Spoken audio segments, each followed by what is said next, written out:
is Bear Siragusa, and you are listening to the Hunting Hound podcast presented by W Hunting Supply.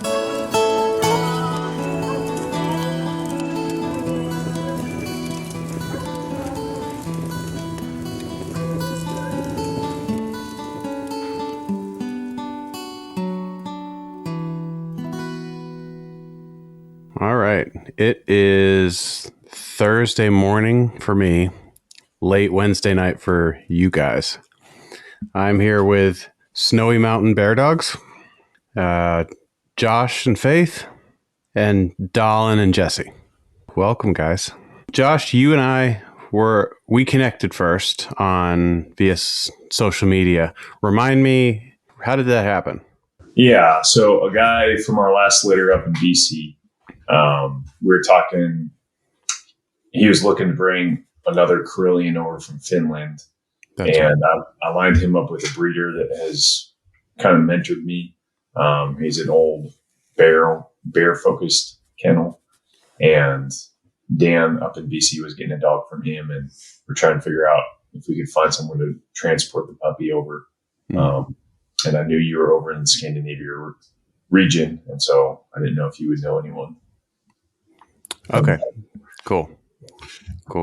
Yeah, but I guess let's clarify real quick. We're talking of Karelian Bear Dogs here. Yep, Karelian Bear Dogs. Yep. What made you guys? How did you get into those? They're super common over here, but they're not. I don't know a lot of people over there that have them. Yeah, there aren't a lot of people. So I got our first one 8 or 9 years ago, 2015. I was coming back from a work trip overseas. Mm-hmm. Just hadn't had a dog for 6 or 7 years. I had a Malamute growing up, and so I kind of wanted the Spitz type breed. Sure. Just wanted a smaller one. Didn't want a Husky because they were super common. I'd also started mountain lion hunting with buddies in college. And so I wanted a Spitz / hunting type dog, and just found it. I mean, looked at elk hounds, looked at some of the other Scandinavian breeds, and then settled on Karelians, and found a breeder in New Jersey who she was just breeding them to breed. And I didn't know too much about them at that point, and have learned a lot more about them since. But we got pretty lucky with Suka, our first dog. So, okay. And that was the start of what would eventually become. Is that your kennel or your kennel collectively? As in, is this Josh and Faith's kennel, Snowy Mountain Bear Dogs, or is this all four of you as a collective? So I'd say Faith and I started it, but I think we've kind of come to realize to make it what we want to be, and to make the dogs what we want them to be, there's no way that we could do it by ourselves, especially without Dallin and Jessie. And so there's a few others that are like kind of collaborating with us, and we're really going to be working together to kind of really hone in on our own lines here that are super hunting focused. But our biggest collaborators I would say, like, our biggest partners are Dallin and Jessie. And so we wouldn't be who we were without them. It's kind of what it boils down to. Cool. And Dallin and Jessie, how did you guys get into this? How did that happen? I'm always looking at different breeds and different dogs, and just trying different things. And I had a Leica pup that didn't work out, and I was kind of looking into the Karelians, and seen a couple places I could get one from, and then came across Snowy Mountain Bear Dogs, and got a hold of them and reached out and just really connected with them, and we went from there. And that's how we kind of got hooked up with Snowy Mountain Bear Dogs. Okay, cool. And what are your packs looking like at this point? Do you have, do you have 5, 6 apiece, or a sort of core group of breeding animals? What does that look like at the moment? Yeah, so Faith and I mostly just keep females here. Right now, total we have it'll be like 5 or 6 dogs in the breeding program. Here, like we just have the one Karelian now. We've 2 that we've kept from past litters have died in accidents, and so we're kind of 0 for 2 for that. But Dallin, we co-own a Finnish import with Dallin and Jessie. And then we don't have any hounds. We just have Karelians. And then Dallin, I mean, he's a houndsman, so he's got a lot more.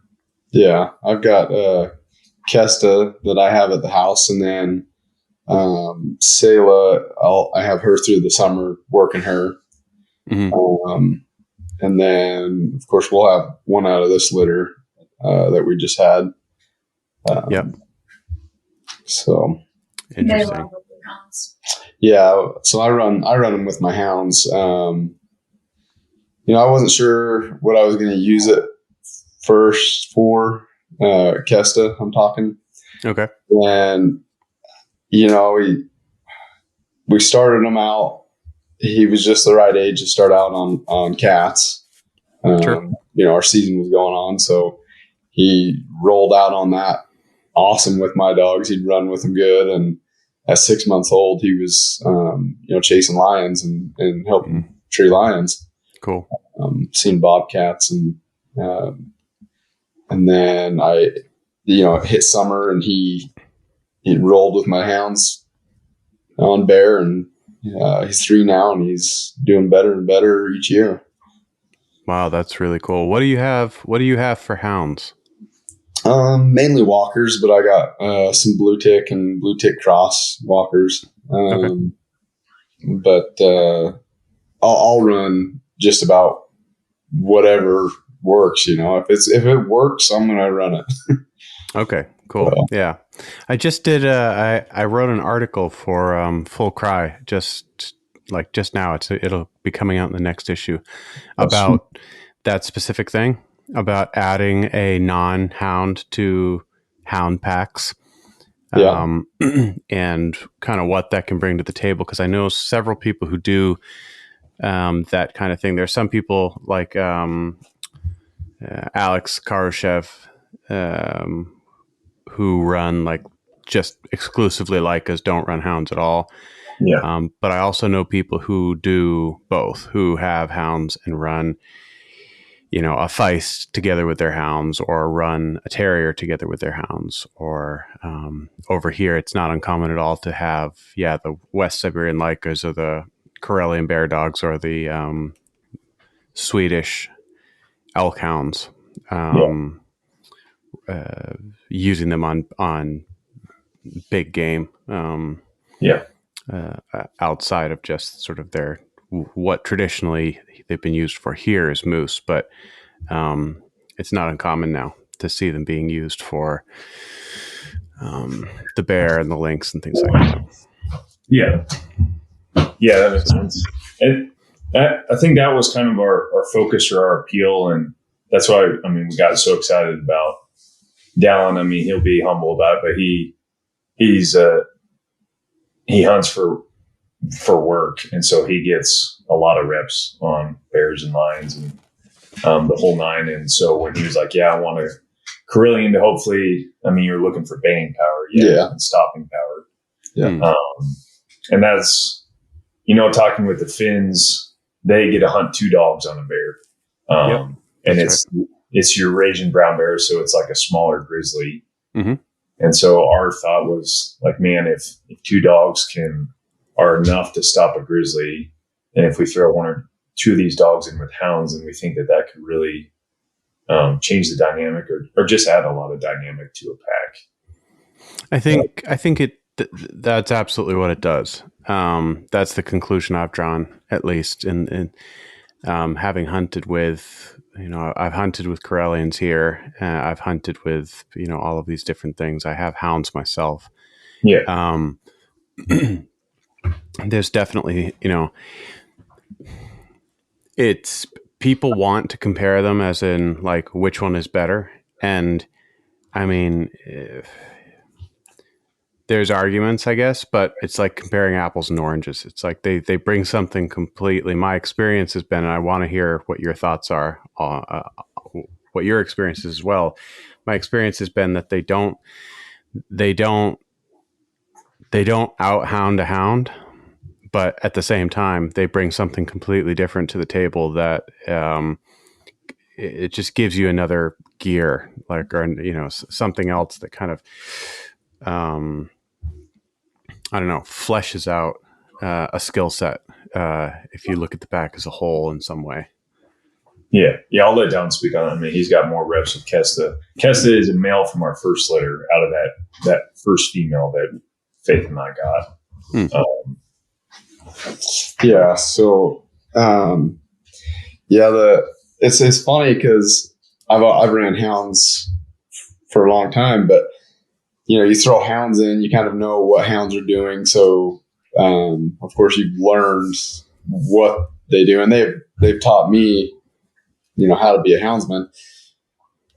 But I expect when I throw another hound in to know what's going to happen. And then I got the Karelian, and I expected him to work like a hound, and that's not how he works. And he's just kind of taught me what he does. And I'm kind of learning from him. But yeah, a hound, you know, has a great nose. These dogs are sight dogs, and they're gonna do something completely different from the hounds. So what I'm seeing is these dogs are kind of going around the hounds and getting in front of the bear. Yep. And the hounds will just chase them. I've seen where Kessa's turned bears around, in front of the hounds. So it's a very interesting thing that they're doing that the hounds aren't doing. They're just definitely bringing something completely different to the table. Right. Yeah, I mean that has been my experience with them as well. That they've got this sort of button hook move or question mark where they'll just kind of run up and around and get in front of things. And it seems like the sort of the pressure from both the front and the back is enough to, it seems like it fairly effectively gets them at least stopped. And you know, the Eurasian brown bears don't really climb, but that's what I've heard from people who have used similar types of dogs on black bear. Is that they do that. They'll try and kind of get in front of you, or get in front of the game, place the game between themselves and you. It seems they sort of have an innate sense of where you are in the terrain in relationship to them. Yeah. And you know, the Finns I talked to, they basically say there's two types of hunting that their guys do on bears. They have the drive hunts, which are the hounds that drive the bear across the roads, and they cut them off at the roads and shoot them there. Sure. And then they have what they call the baying hunts, and those are the Spitz dogs that they send in, and they bay the bear up, and then the hunters walk into them. And, you know, it's kind of whatever flavor you're into. But the Finns, at least, when they talk about bear hunting, they have a designation between the two styles of hunting, and the two styles revolve around the two different types of dogs. Right. Huh. Interesting. Josh, you made a comment that Dallin works, hunts for work. What are you a guide, Dallin, or are you a...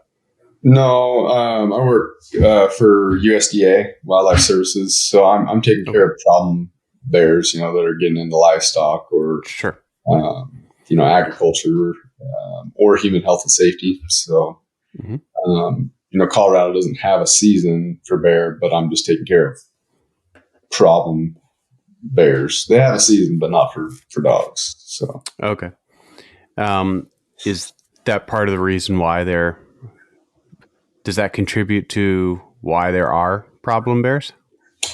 Oh yeah, for sure. Yeah. I mean, they have a fall season, but there's no spring season. There's no baiting. There's no use of dogs. Really? So it's all spot and stock just in the fall. So the bear population is just blowing up there. and they cause a lot of trouble. So Right. definitely a lot of trouble, bears. Right. Okay. When you're running bears like that are kind of already become problems, do you find that are those bears maybe a little bit harder on the dogs, or at least a little bit less?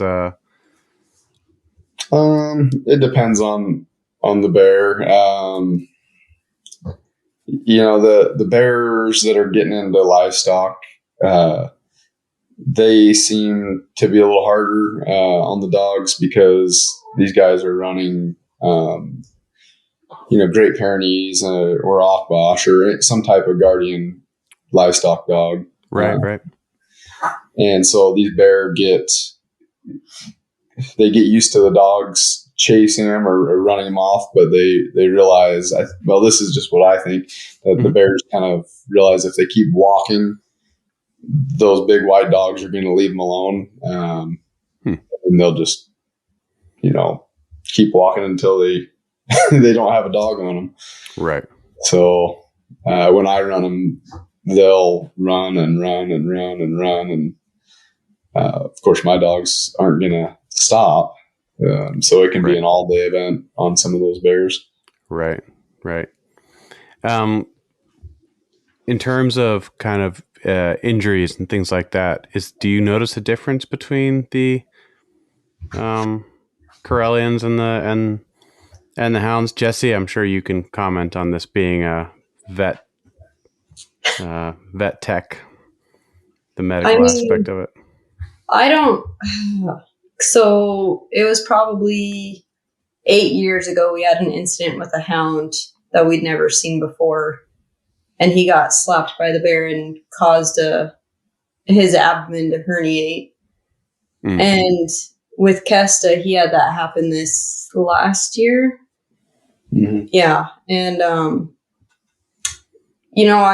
wondering if I worry a lot because that's just the type of person I am. And knowing that these dogs are made, like, he goes to the head of the bear and stops it, just scares me to death. But he got slapped by a bear pretty hard this year, and the same thing happened.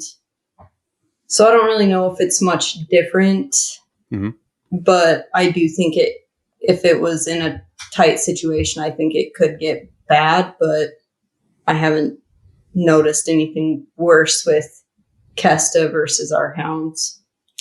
Okay. I would say that maybe the amount of hair that they have on them, they don't, get as many cuts and stuff from the bear. That just, I think it adds a little bit of protection to them.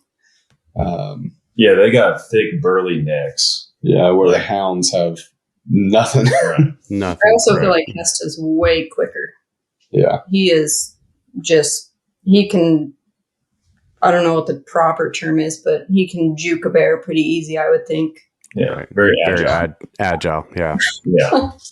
Yep. And I think statistically speaking, Karelians are known to be a little bit more intelligent than hounds and kind of know a little bit how to dance around the bear better than maybe a hound might just get itself killed with the amount of drive following its nose. But not every dog's the same. Right. Well, I mean, heck, that's the truth. I've had a little bit of different.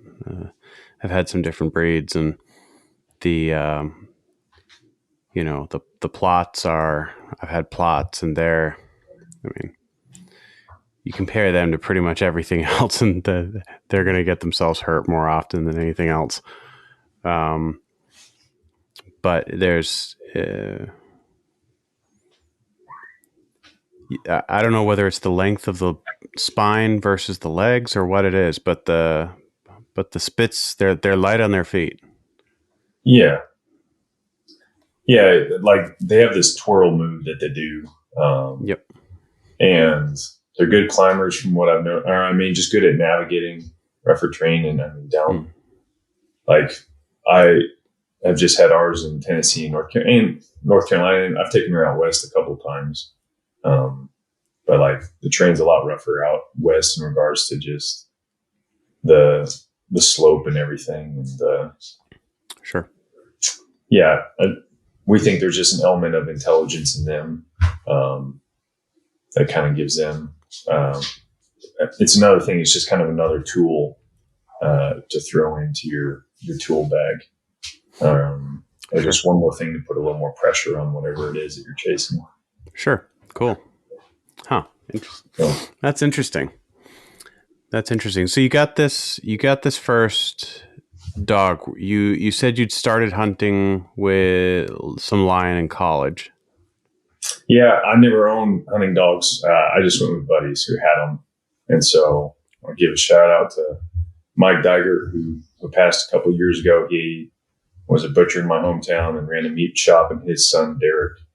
Derek and I were in high school together, and my brother-in-law, we'd go find the tracks and call the Digers, and they'd bring their blue ticks, and we'd go chase lions. And so that's what got me into it. And then, I got Suka 8 years ago, I think.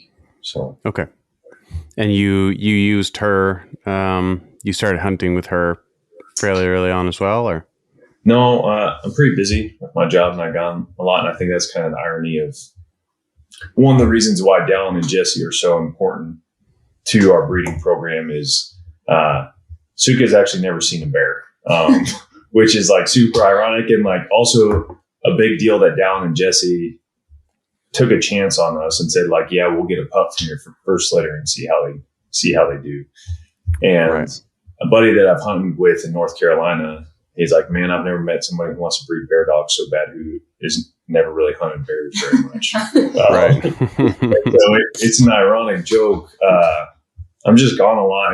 And then when I'm home, I try to spend as much as I can with Faith and our kids. And so, yeah, like, I don't know if Suka will ever see a bear. But so far, all the pups that she has produced have seen a lot of bears and done very well on them. Interesting. And so in regards to bear hunting, like I've only killed one, and that was with a buddy's dogs. And I've only been a few times. Faith and I just got super blessed to meet Dallin and Jessie, and Dallin, who will see more bears in one summer than I will probably see in my entire lifetime. Right. And just the reps and experience that he gets. So yeah, Faith and I, we focus a little more on the breeding. And then we send the dogs out to Dallin and Jessie to get the work on the animals. Okay. Figure out their strengths. To prove them, figure out their strengths and weaknesses. We couldn't have asked for anyone better to do that with. So that's really cool. Yeah. So is your breeding program based on, are you breeding for hunting specifically, or are you, okay. So it's not like any kind of, I know a couple people in like Maine that will use them to actively run bears off of their property, not necessarily livestock guardian dogs exactly, but when bears show up, they'll run out there with their Karelians. Yeah, we do breed specifically for hunting dogs. That's our goal. We also realize that not every dog from a litter is going to be the highest drive dog. So we have a system where we actually pick the puppy for the buyer instead of the buyer coming out and, just handpicking a puppy off of their looks. And we do that after running the puppy through a host of personality tests and hunting tests and things like that. And then we assign the puppy to the buyer based off of their needs and desires for a dog. Okay. And we have different categories of dog that we'll assign. So we have our highest drive dogs that we call a head dog. We have our second highest drive that we call a tail dog. And then we have a lower, more friendly, people-oriented dog that we would call a companion. And we assign 1 to 2 slots for a companion puppy per litter, just knowing realistically there's going to be that one that doesn't have the drive that we were breeding for. Sure. How old are they when you kind of set these grades on them? 8 weeks. Okay, so you've got the system in place to be able to make that call pretty early. Right. And so far, I mean, we're 3, litters, 3 generations in, but so far we have seen pretty much what we see at 8 weeks turns out to be what they are, obviously training has tons to do with it, but that just initial drive and instinct that we see in a puppy usually pans out to be what happens in the dog as an adult. Okay. Interesting. How do you test that? Yeah. So, and I'll say like the testing is not original. We kind of borrowed that from Carrie Hunt out of Wind River Bear Institute in Montana. She kind of does the same testing and placement with her puppies, and it works really well. And we're like, hey, that's a good idea. So we kind of researched some different tests. How the Scandinavians have the stuffed animals that they'll put on the motorized tracks or whatever. Oh, sure. So, yeah, we made a smaller version of those with a bear on them. And so when the puppies are 8 weeks, we'll spray that thing with bear scent, throw a Bluetooth speaker in there that makes bear noises. And we lead the puppy up to it. It's stationary, let them sniff it. And then we play some bear noises through it to kind of startle the puppy, see how they respond to that. And then we move the bear around. Sure. And so like Kesta, he tested as our highest dog out of that first litter, which is why we send Dallin and Jessie. And I mean, the same bang stance that an adult Karelian will take, man, he popped right into that at 7 weeks old and was just letting his little lungs scream. And so that was pretty cool to see. And then we have a personality test based off of the Volhard puppy personality test that we do. And it's just an unknown environment with unknown people interacting with the puppy in ways that they've never been interacted with. And then the last one is a scent test, and it's 3 jars that we drill holes in one of the jars and put chicken in that jar. And then it's kind of like that game where you hide the ball under the cup and the puppy has to figure out which jar has the chicken. But each round, there's less and less holes in the lid until all 3 jars don't have any holes and there's just one that has chicken. It's pretty crazy. Some of the pups will lose interest after they're down to 3 holes, and then you'll have pups who will make it to that last round and they'll hit on the chicken jar every time. Sure. And so that's just kind of testing which pup is that like really working to use their nose, and then which ones just kind of lose interest and are more sight focused. Right. How much is scent? How important is that to you guys? Is that sort of a key aspect to what they need to be able to function as a hunting dog for you guys? Because like I've talked to other people with spits who say that, their hounds will find the game, and then the spits will engage and help out once it's kind of on its feet, but that it needs to be real fresh for them to get on it themselves. Yeah, I mean, and like we're never going to say Spitz is going to have a better nose than a hound. It's just it's not what they're built for. And like I don't know how old of a track can Kesta usually, or yeah, I mean, I would say that he's not going to be super interested in an older track, but I definitely like him to let me know that there's one there, even if I don't have hounds there. Maybe sometimes I'll get calls and it'll be for coyotes or whatever, and I go there and it's not coyotes, and if I have Kesta with me, he'll kind of track at least the general direction that bear went. And it might have been from the night before or whatever, but Sure. That at least tells me, I know personally what killed the lamb or calf or whatever, but at least he gives me an idea of where that bear went. So I personally think it's fairly important for them to have some kind of a nose. Sure.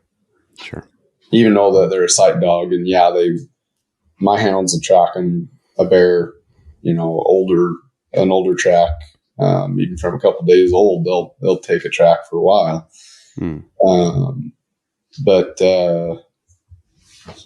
Kessel will jump in there and help them, but I want them to still track. I don't think having the nose, I would say not having a nose is going to be worse than having a nose. Yeah.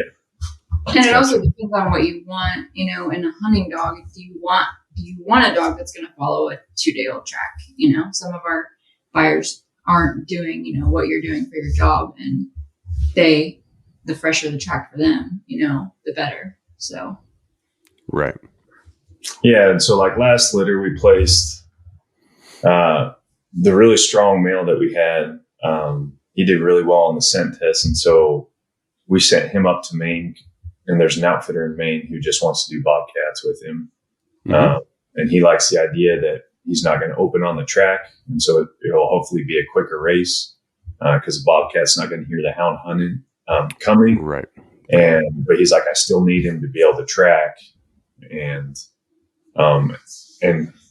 I mean, cats don't give off as much scent as a bear does, do they? I mean, I don't know about that. Well, they're just a little bit trickier. Like bobcats will jump, from rock to rock or limbs. And, they definitely don't leave as much scent as a bear, I would say. Yeah. So that kind of came down to like, okay, we're going to send Slane up to Maine because he's got good drive. So this outfitter wants stopping power, but he's hunting cats. And so he needs a little better nose on his puppy. And so, yeah, kind of, we have people do an application when they want a puppy. And sure. I know some people kind of scoff at that, but like, man, it really helps us understand who you are and what you're looking for. And then we'll have ongoing conversations from there. And we really try to track a lot of the puppy's development so we can really understand what that puppy is, and what he thinks or what we think he or she is going to become. Sure. And that way we can get the best matches possible. And we also kind of our hunting guarantee of after 2 years, if the dog isn't hunting the way you want to, you can give it back to us and we'll give you your money back. Like, wow, we're not going to offer that guarantee without being very certain that dog is going to do what we tell them it's going to do. And being pretty certain that owner is capable, of bringing it up the way it needs to be. Yeah. And giving them the experience it needs. Well, I think that's kind of what drew us to you guys, because we had, we looked into some other breeders.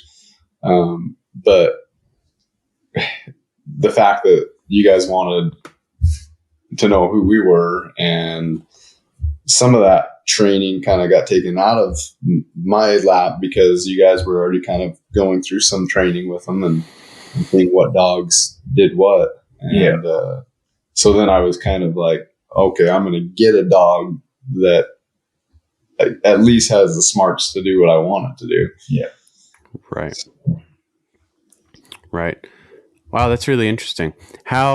What are some of the misconceptions with the breed as you're as people apply for, to be put on the list for pups and things like that? What are some of the questions you get? What are some of the sort of weird? There's got to be some weird stuff coming out of the woodwork. Yeah. People calling for some weird stuff. I can get a little critical. A lot of people, there's a misconception that they're human aggressive. I've never seen that. And, just the breed in general. I've never seen a more compassionate dog than Kesta or Selah. Yeah.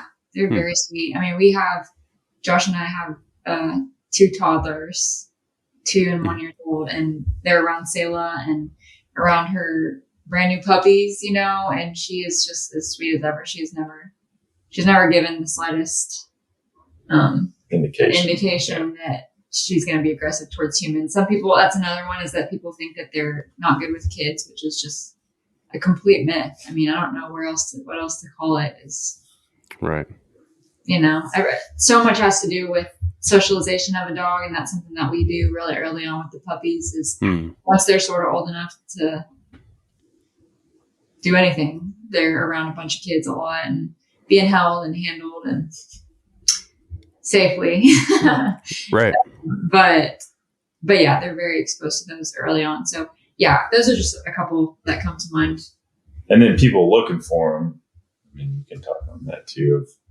A lot of people looking for the dogs are looking for a pet, Right. because the Karelian is they're really, I would say, beautiful dogs. Oh, they're striking animals. Yeah, Right. absolutely. Yeah. And people see that and they hear the name like, wow, Karelian Bear Dog, like they chase Cool. bears. That's unique. Yeah. Right. Yeah. Badass. Yeah, absolutely. Yeah. And a lot of people think they're like a livestock guardian dog. And it's like, no, not at all. That's Not not, at their root. yeah, that's not what the Finns use them for. And so a lot of people are looking for kind of like this exotic pet. So we'll get an application and I'll be like, yeah, I live in, We'll get to yeah, no, I live in a city of 2 million people, like in Arizona, and I'm a registered nurse, and the puppy's going to be left alone for 8 hours. And Right. 24-hour shifts. Right. right, and it's like, man, this dog is going to tear your apartment apart. Right. Yeah, and so the application is a big filter for us, because yeah, we really are focusing on the hunting lines, and all the dogs go through Dallin and Jessie. All the dogs that we're going to use for our breeding program are going to go through Dallin and Jessie. Mhm. to be proven. Yeah, to be proven, and Dallin is going to be basically that last litmus test after we do all the health testing and everything else of like, yeah, this dog's worth breeding to, or no, it's not. And here in the States, we have a really small pool to work with in regards to Karelians. Like there's not, we have to reach back to Finland when we want to bring new blood in. So if we are going to breed dogs, man, we really got to make sure that they're working. Because the big thing, we just don't want to sell a dog to someone and tell them it's going to do something that it's not going to do. Right. Right. Oh, that makes sense. Have you imported multiple dogs from Finland? You've been back there a couple times, or do you tend to import? We have imported 2 dogs from Finland, and Yep. Josh was coming home from a deployment and met the breeders in Germany with the dogs. So they were coming from Finland, and Josh was headed back to the States as well. They met up in Germany. Josh got the dogs and brought them back. And then, Okay. And then Dan, he bought a pup from last litter, and he and his partner are going to more or less start a sister kennel up in Canada, that we can use each other's dogs. And he just imported the one from Finland as well. Okay. So Gotcha. Give me a little bit of history about the dog. I know the Karelian region is sort of border Finland, Russia, right? yeah. Yep. So Winter War, between World War II, Russia and Finland fought that war. Most of the dogs were in that Karelia region. And then you got, from that base stock of dogs, you get the Karelian Bear Dog and the Russo-European Leica. And I would say, genetically, they're different breeds. And I would say each breed kind of reflects the culture of the country. Like the Finns, there's 6 million of them. I would say they're kind of like a northern state. They're probably like Maine. Their culture is similar to Maine, and Russia's a bigger country, that basically touches 2 oceans and stretches across 2 continents, and it's a different culture in Russia, and their dogs just reflect that. And so there's strengths and weaknesses inherent in that. But yeah, there used to be more bears in Finland than what there were now, and so primarily they're used on moose over there. But when we look to bring a dog over, we just talk to the kennels that focus on bears, and there's a few of them that like they try to stick with the roots of if their dogs don't work a brown bear, then they don't want anything to do with the dog, Right. because all bear dogs will hunt moose, but not all moose dogs will hunt a bear. Right. That's something I've been a little bit it's a thought that's crossed my mind. I've talked to, a bunch of the houndsmen over here. They'll import hounds. out of good bear kennels to run these, Eurasian brown bear. Yeah.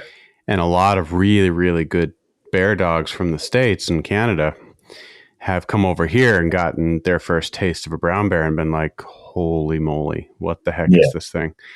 And, there's some of them just have, very, very good dogs from somewhere else that have proven themselves to be excellent bear dogs, just have not been able to handle the brown bears. I'm interested to see if that would be the case going the other direction, whether they're different enough or whether the brown bear is just enough of a beast that walking, then dealing with a black bear is just not going to be as big of a deal. Yeah. I don't know. I mean, over here, the grizzly is the apex predator. BC had the grizzly hunt. They lost it.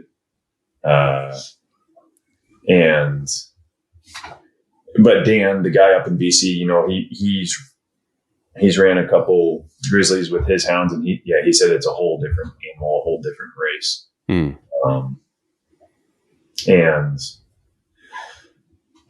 I mean, I don't know. There's some mean black bears out there that have messing dogs up. Oh, sure. But yeah, so I think that's kind of our selling point is like, man, if a Karelian will work a brown bear by themselves for hours on end, then we think that translates very well to a black bear. Sure. Do you end up, Dallin, needing to run any brown bear, grizzly bear in the depredation stuff that you do? No, not in Colorado. There's just none there. Not enough of them. Yeah. Okay. Yeah. Just black bear. Okay. So. Interesting. It's, I think, today I guess what was yesterday, we're getting into the part of the year here in Scandinavia, at least northern Scandinavia, where the snow is getting really deep. It's getting very cold. I'm hitting the tail end of my season here now, based just purely off of conditions. I'm not going to feel real good about dropping a hound and negative 15. It just gets a little bit too cold for him. But then on the flip side, I'll see a couple of these Karelian guys over here. It's like negative 15, negative 20, and those dogs are just doing their thing. Like they're super, super robust animals. Are there, you guys get proper winters up there. How do they function?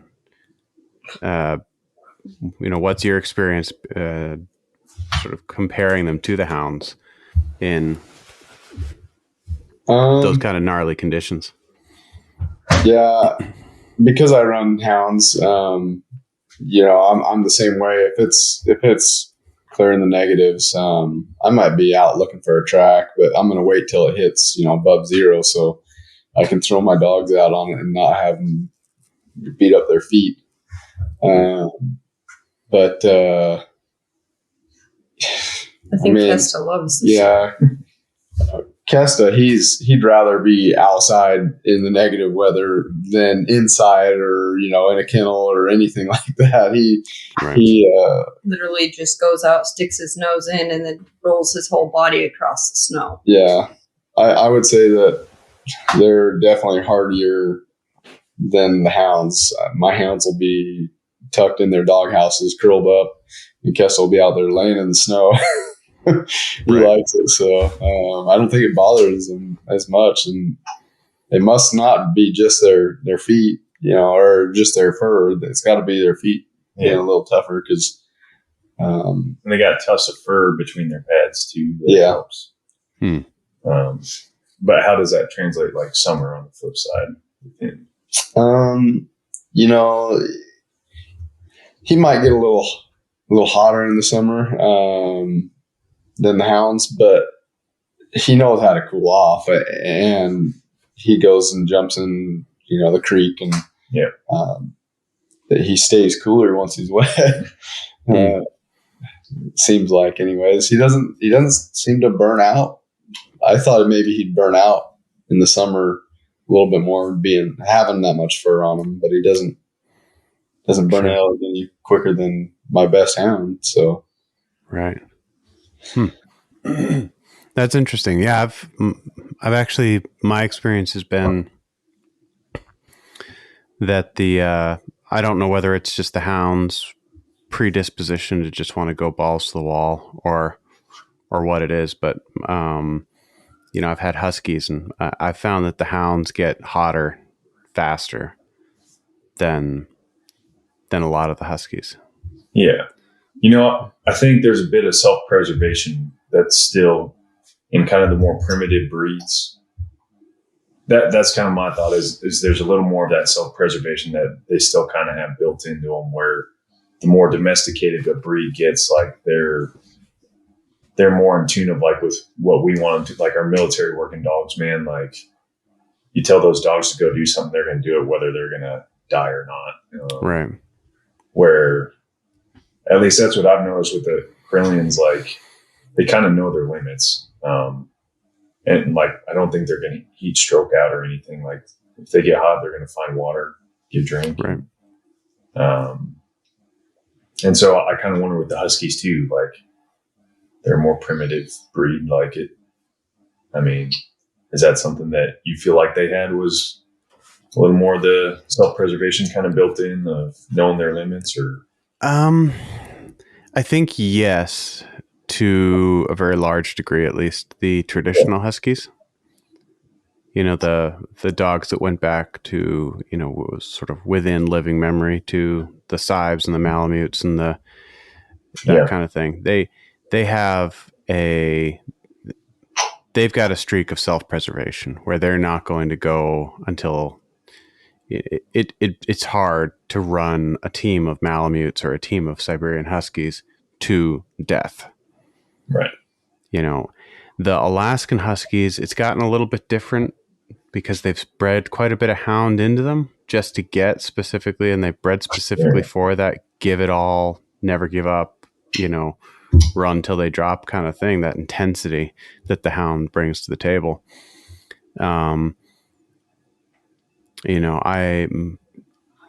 There's quite a few husky teams or quite a few huskies that I've had in my time where if I had just put a harness on them and started to go, they would have gone until they literally died. Yeah. But the farther I got away from that houndy stuff, the less and less that was the case. I liked having a dog that was capable of thinking for itself. And that that had its own challenges, right? But ultimately, if I was able to show them that I was worth trusting, I could get more out of that dog than than a dog that is just going to run until it blows up. Yeah. And man, I think that's big too for the Karelians is like, you call it cheesy, but like building a relationship with the dog. And watch Dallin and Jessie and Kesta, and like they're buds. But we brought Kesta back for this litter. And so it's fun to have him here after 3 years of not seeing him and seeing how it turned out. And it worked out. Is he the father of the litter you've got right now? He is. Yep. But yeah, like you can just tell that trust is there. Mm-hmm.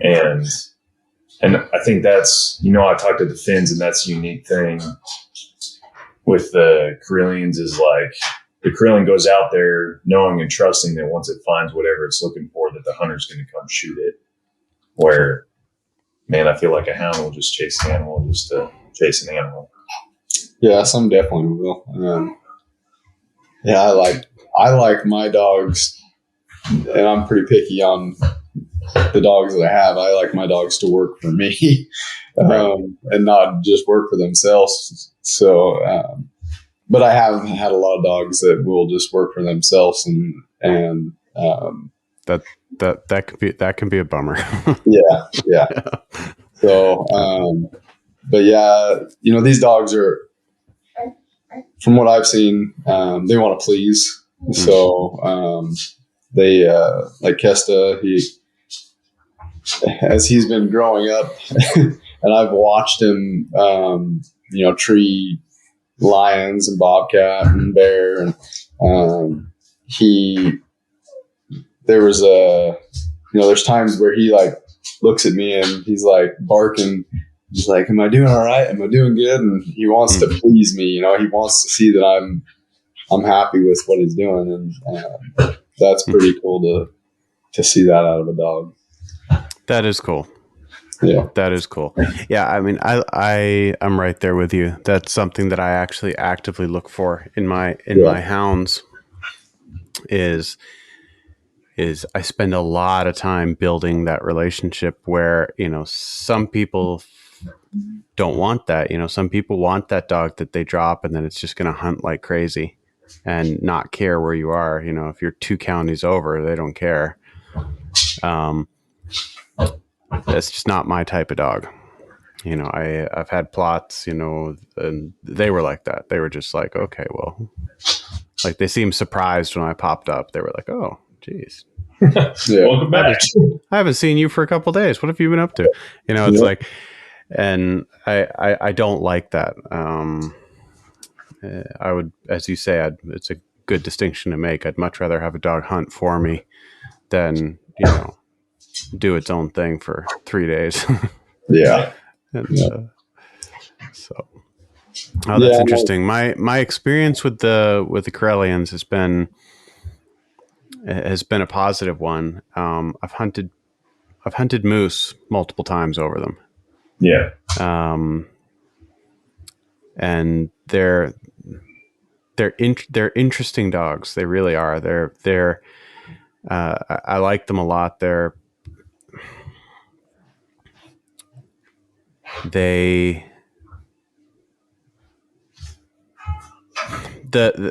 It's hard not to, when you're talking moose dogs, it's hard not to compare them to the Norwegian elk hound, which is the one that's used the most over here. Yeah. The Norwegian elk hound, they can be kind of short and stocky and stubby and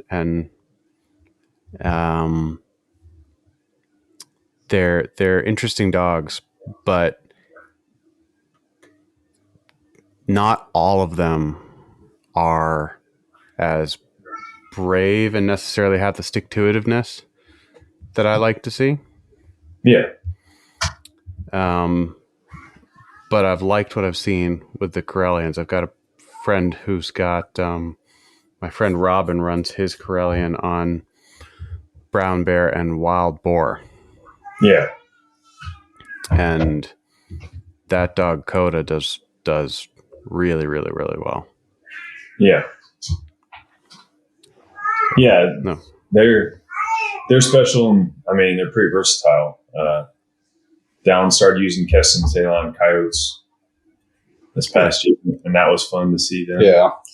I started using them for decoying coyotes. Oh, really? Cool. So, Kester really likes it. He likes seeing those coyotes come in, and he'll go run out after them and mess around with them and bring them right back to me. Mm-hmm. It's what I hoped for in Kesta, because I kind of like using a dog like that has the brain for multiple things. I can use him for lion or bobcat or bear or even coyotes, and he knows what we're doing. I can take him out and sit down and make a stand for coyotes, and he's not going trying to smell for a bear or something. He knows, hey, this call's going.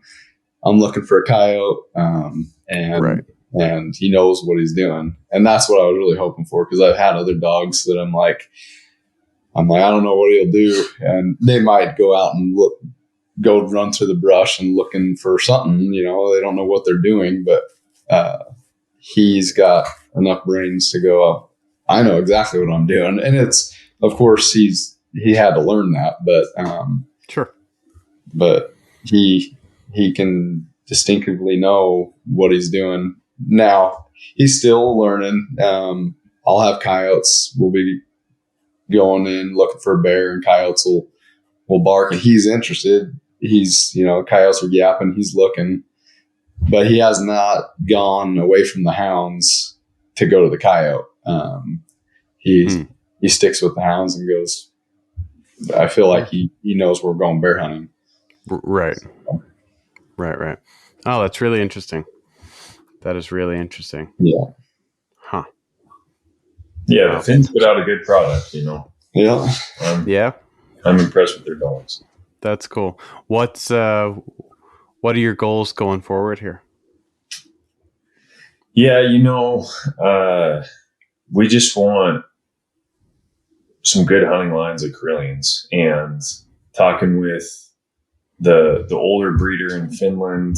The Finns, I don't understand it, so I don't want to speak too much on it, but it sounds like they could potentially lose a lot of their bear hunt next year in big areas of the country. And so it's just, there's a lot of anti-hunting pressure and just a lot of pressure in general to take away the bear hunt. And, they're not a Karelian moose dog, they're a Karelian bear dog. And so I think we just kind of have a unique opportunity in the States with our conservation model to do a lot of predator work with these dogs. I mean, the one thing that they get used the most for is moose in Finland, and there's not a single province or state in North America that you can hunt moose with a dog, I don't think. And it's all predator. I think that's right. Yeah. Yeah. It's all predator hunting here, and that's all we're focusing on with the Karelians is we're breeding, like Faith, she talked about the 3 categories that will classify the puppies. Like we're breeding for head puppies just over and over and over again. And not every litter is going to have a little bit of each drive of dog. But our focus is those puppies that we use are going to be the head puppies. And we're going to basically, when we hand a hunter or guide or an outfitter, basically someone that does what Dallin does, a puppy, and say, hey, this is a head puppy. And you can expect your races to be shorter, there to be more pressure on whatever animal it is that you're chasing. And then another thing is just kind of the community. We've become really good friends. And the guy that owns, or that we co-own our male import with, he's been up and he's been hunting with Dallin, with his male Karelian that we'll use on other litters with different females.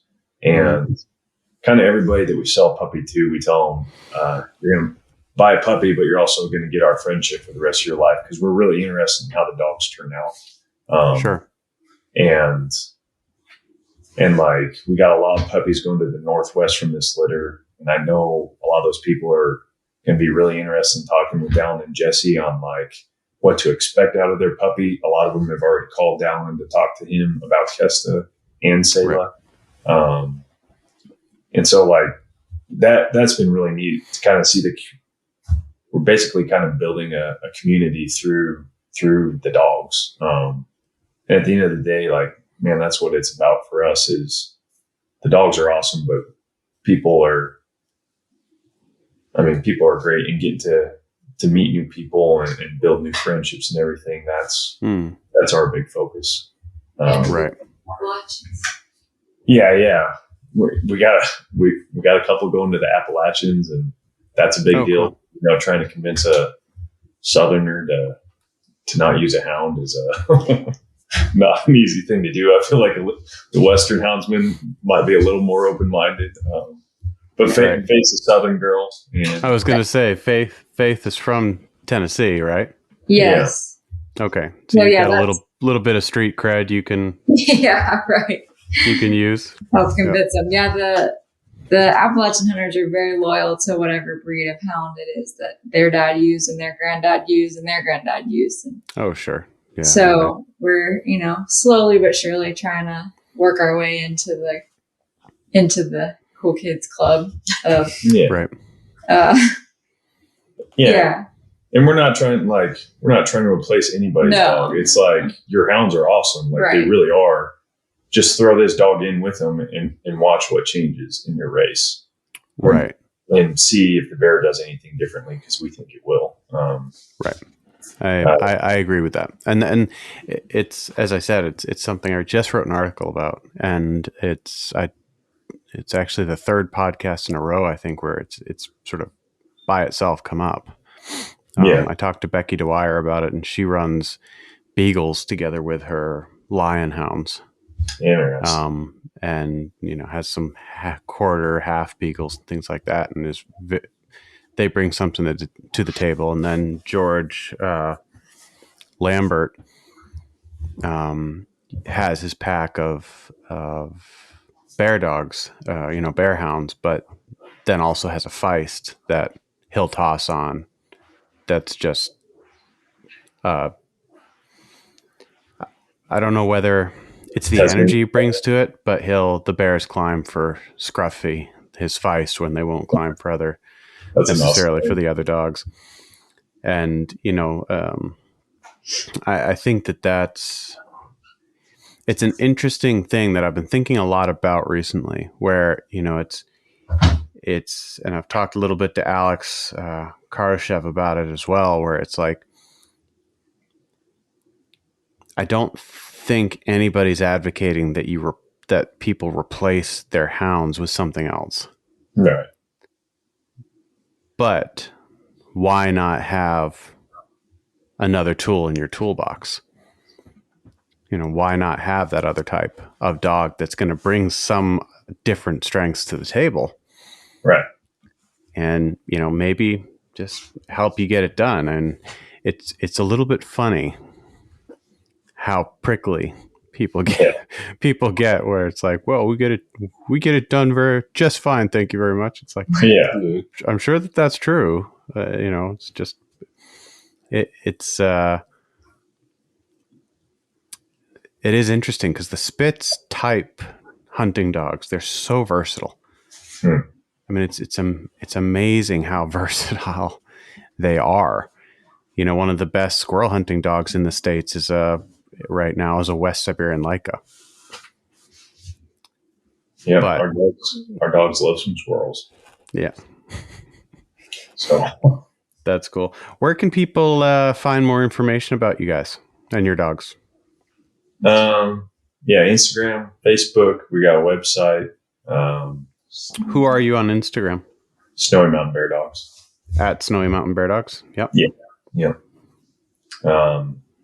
Dallin's got some good videos of Kesta doing his thing on his Facebook page. And most of our videos, like I said earlier, I haven't done much bear hunting myself, but most of our videos are of our puppies. What we expect our puppies to be able to treat a bear by themselves before they're 2. And so far, most of them are doing that. And yeah, kind of back to what you're talking about, the versatility, that old breeder in Finland that has kind of mentored us. He lived in BC for a while, lived on Vancouver Island, and he's the first guy that I know. He hunted black bears with Karelians back in the 90s. And there might have been somebody that hunted with Karelians before him. But he used one of those double barrel rifle, or it was a double barrel break barrel that was a 12 gauge and a 243. In my mind, like, that's kind of what a hound pack is with a Karelian. Like, your 243 is your long, like, that's your hound. But then you also have a 12 gauge in there to, like, once you get close enough, like, that's your final punch to knock it down. Right. And it's just, I mean, yeah, both calibers are good calibers, but if you can have 2 in one gun, then why not? Right. Yeah. That makes sense.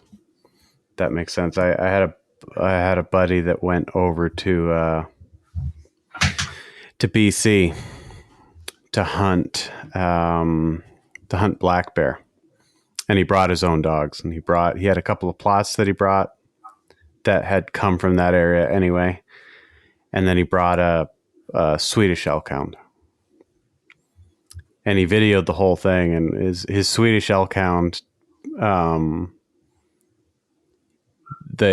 guys over there were super skeptical, and he dropped this dog. It got the job done completely on its own. They shot a nice big bear out of a tree.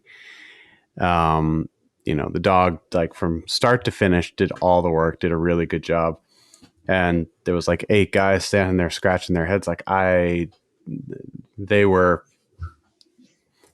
vocal about how ridiculous this whole thing was when they started. And then suddenly the dog was able to get it done.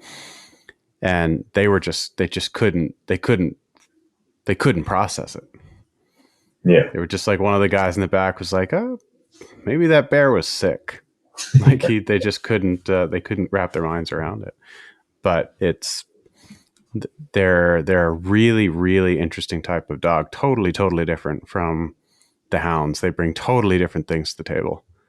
But yeah, it might be that extra, just the extra tool in the toolbox. Yeah.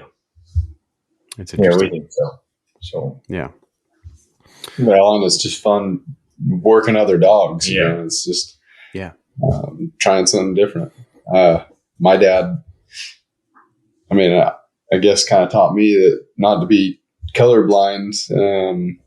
I saw for a while he was with just the walkers, and then he started getting other things, and then I saw him throw in Airedales into the pack and seeing how they worked. And did he do that? Really? Yeah, cool. and German Yag Terriers, and just different things into the hounds. Cool. And so cool.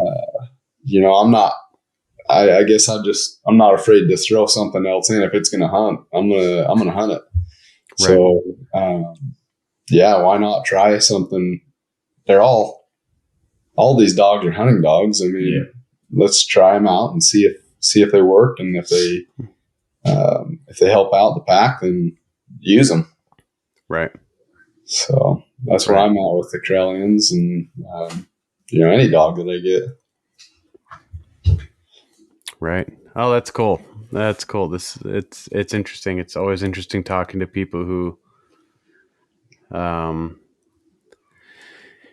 have a passion for the same things, but go about it a little bit differently. That's always, I think there's a lot of value in having being open to at least comparing notes, if nothing else. Yeah. And, it sounds like you guys have a really good system in place for, testing pups, socialization, and just the guarantee you have on your dogs, says volumes about the faith that you have in them, and also the quality of dog, because, you wouldn't be doing it how you were doing it if, 2 years down the road, the entire litter ended up back in your house. Right. Right. Yeah. So far that hasn't happened. So Dallin and Jessie have kept Kessa. So yeah. I don't think you're getting him back. Sorry. Yeah. Jesse's in it for the cuddles. I'm in it for the hunting. And the cuddles. You cannot say that, because you snuggle them more than I do. I guess we were kind of crazy to go with them at first, because they were trying to start a line of Karelians here, there just wasn't that hunting line yet. And then, but to be a part of that is really cool, and being able to be a part of the testing and that start of that whole line is going to be really cool. Yeah. Right. Like you said earlier, it's like you put a chance on a dog because that's what you're willing to do. And it just so happened to turn out to be a really great friendship and hunting dog.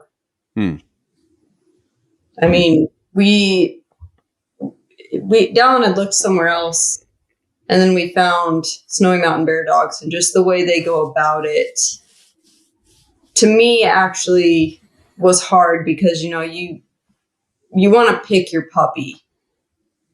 You want to go there, you want to snuggle all the puppies, you want to choose which one looks good, but the way they do it is just amazing. Like, I don't think I could have picked a better dog for us, honestly. That would have, like, if I would have just looked at looks, I wouldn't have probably picked Kesta. But it ended up being the best because they knew what we needed and went off of that. So it's pretty neat. That is pretty neat. Wow. Cool. Well, guys, we're up over an hour here. And this has been really, really interesting. I like hearing about what you guys are doing. I really like hearing about your dogs. It was fun to meet all four of you. Get to talk to you all a little bit. Faith has been running back and forth between the table and infants. I swear that boy is asleep at 6:37 every night, and tonight was the night that he decided he was going to stay up till 9. So he wanted to go on the podcast. Yeah, he wanted to go on the podcast. Well, he was, so that's good. Yeah, Well, he's my experience being a dad and a dog man is there's a lot of similarities there. My dogs would never run trash unless I've got an audience. Oh, yeah.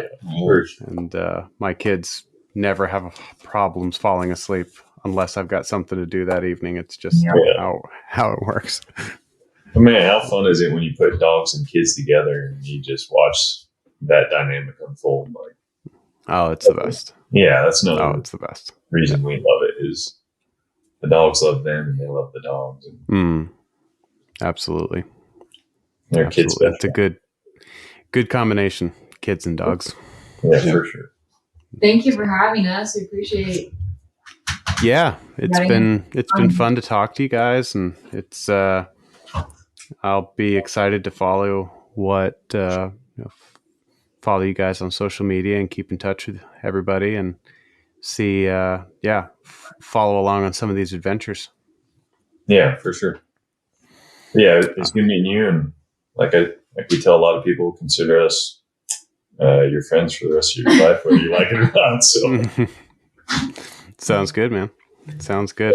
Well, I appreciate everybody coming on, and we'll maybe let's do another one of these when these pups have gotten big and are showing what they can do.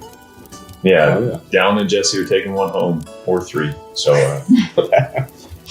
one or 3. Not 3. But yeah, that sounds good. Meet in the middle, bring 2. Yeah. All right, guys. Yeah, thanks a lot, Bear. Get some more appreciate sleep. it. Thanks.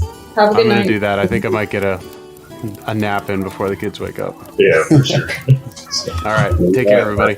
Yeah, You you too. too. Bye bye.